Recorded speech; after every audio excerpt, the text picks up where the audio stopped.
চল শপিং করতে যাবি? চল, আমিও ভাবছিলাম একটুখানি বেরোবো, তাই চল তোদের সাথেই যাই একসাথে। তুই এই ড্রেস পরে শপিং এ যাবি?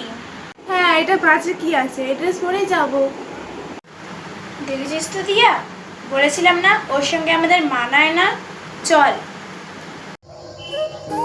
না রে, আজকে না হয় তোরাই যা, আমি অন্য কোনো দিন যাবো।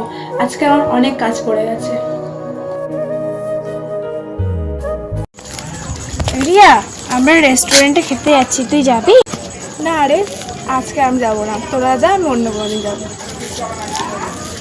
দিয়া, তোকে বলেছি না রিয়াকে কিছুতে ডাকবি না, ও গরিব, ও ক্ষমতা নেই আমাদের সঙ্গে যাওয়ার।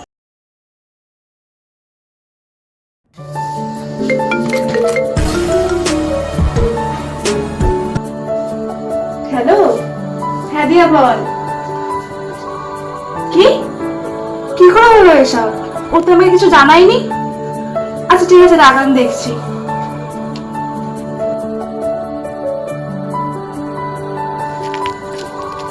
কে টিয়া, তোর যে এই অবস্থা, তুই যে আমাকে একবারও জানালি না। অনেক কষ্ট করে তোর অ্যাড্রেসটা আমি খুঁজেছি, দিয়ে আমাকে ফোন করে সব বললো, তারপরে আমি তোর কাছে আসলাম। আয় রিয়া, ঘরে আয়। এই রে টিয়া, তোর জন্য কিছু জিনিস এনেছি। তোর অবস্থাটা তেমন ভালো না, তাই এটা নে। আরে না না, লাগবে না। আরে ধর না, ভালোবেসে এনেছি, না করিস না, নিয়ে নে। তুই আমাকে বন্ধু না ভাবতে পারিস, কিন্তু তোদের অবস্থা দেখে আমি তো চুপ থাকতে পারি না, তাই আমি তোর এই খবরটা শোনার পরই দৌড়ে এসেছি।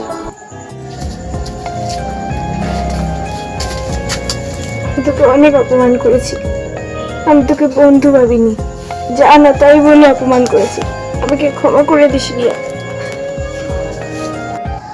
তুই আমাকে অপমান করেছিস, তাতে আমার কোনো রাগ নেই, কিন্তু একটা কথাই বলবো, টাকা থাকলে বেশি অহংকার করিস না। পারলে কোনো অসহায় গরিব মানুষ কিংবা অন্য কোনো বন্ধুকে পারলে সাহায্য করিস, এতে তোরও ভালো হবে, আর যাকে সাহায্য করছিস তারও সাহায্য করবে। আমরা প্রতিজ্ঞা করলাম যে বন্ধুত্বের মধ্যে কোনো টাকা পয়সা কিছু আসবে না।